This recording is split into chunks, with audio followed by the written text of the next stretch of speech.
bagaimana jika orang tua saya meninggal dalam keadaan belum muslim? Apa saya bisa mendoakannya? Apa saya bisa ikut serta proses pemakamannya kelak? Kebetulan orang tua saya non muslim, saya sudah pernah mengajak mama saya untuk menjadi muslim. Tapi mama saya jawab, belum ada yang bisa dijadikan contoh. Papa nggak bisa jadi panutan. Selalu itu jawaban dari mama saya. Saya harus bagaimana ya Ustadz, orang tua saya sudah semakin tua, sakit-sakitan. Bagaimana cara saya membantu orang tua saya pasti sangat menyesal kalau orang tua saya meninggal belum menjadi muslimah.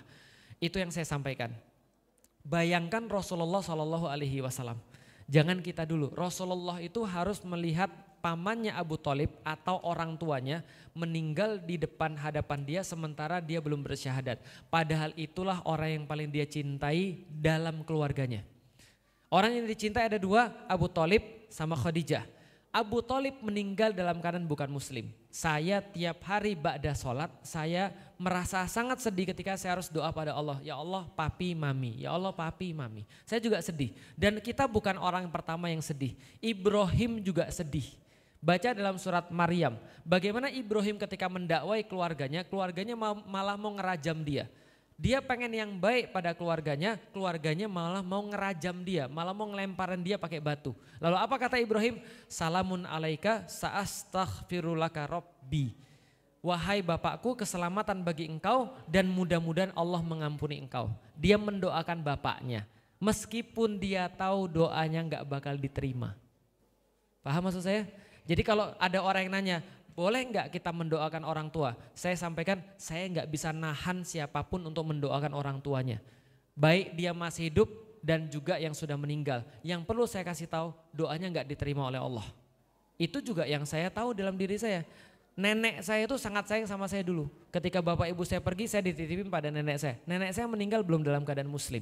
Kadang-kadang saya mimpi nenek saya sedih. Di mana keadaan dia sekarang? Cuman ya sudah, mau gimana lagi? Kita doakan, ya kita nggak bisa ngelarang orang berdoa sebagaimana Nabi Ibrahim mendoakan bapaknya walaupun dia tahu doanya nggak bakal diterima. Itu kan disamain di dalam Al-Quran, doanya Ibrahim nggak bakal diterima tapi dia tetap memintakan ampun. Sa'astaghfiru laka rabbi, semoga Allah mengampuni engkau wahai bapakku, tapi doanya tidak diterima. Lah kalau seandainya nanti meninggal gimana? Kita boleh datang nggak ke pemakamannya? Kita boleh datang ke pemakamannya tapi tidak ritual pemakamannya. Karena ritual pemakamannya itu berdasarkan agama. Tapi kalau datang ke pemakamannya nggak apa-apa. Karena datang ke kuburan itu mengingat mati, siapapun dia. Tapi kalau datang ke ritual pemakamannya itu nanti ada ritual-ritual agama yang nanti akan menjebak kita masuk sana. Gimana dong Ustadz? Itu juga pikiran saya itu. Itu juga pikiran saya itu. Gimana kalau bapak saya meninggal terus ritual pemakamannya di gereja? Saya nggak mungkin datang ke gereja. Saya nggak mungkin ikut ritual pemakamannya. Yang saya pikir pasti keluarga bilang itulah punya anak muslim. Mati nggak diantar sama anaknya. Ya saya ngerti, udah kebayang saya semuanya. Maka sekarang saya berusaha sekuat-kuat mungkin. Walaupun saya belum tahu ada jaminan atau tidak. Kenapa? Ya gimana saya bisa minta jaminan Allah. Orang Rasul aja nggak bisa minta jaminan Allah tentang orang yang beriman. Makanya itulah kita harus benar-benar menghargai keimanan itu adalah sebuah sebuah pemberian terbesar. Makanya tadi kan lihat nih ibunya dikatakan kenapa belum jadi muslim? Belum ada panutan. Nah itulah memang kita tuh nggak bisa memperlihatkan Rasulullah tuh hidup di mata mereka. Kalau kita bisa memperlihatkan Rasulullah tuh hidup di mata mereka, mungkin mereka akan lebih tertarik untuk menjadi seorang muslim. Ini memang PR kita dan nggak bisa sehari dua hari kelar. Ini mungkin akan memakan waktu seumur hidup, tapi setidaknya sudah saya sampaikan. Kita stres mikirin ibu dan bapak kita belum muslim, itu memang sesuatu hal yang memang wajar terjadi. Tapi jangan sampai stres itu membuat kita tidak produktif. Kenapa? Karena kalau kita tidak produktif malah nanti jadi dosa. Kenapa? Karena hidayah itu urusan siapa? Kita atau Allah? Maka mintalah kepada Allah.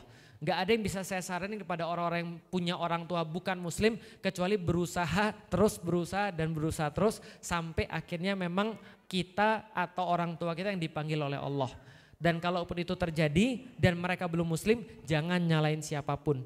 Termasuk jangan nyalain diri Anda sendiri, itu pilihannya mereka. Walaupun kita sudah berusaha sekuat-kuatnya.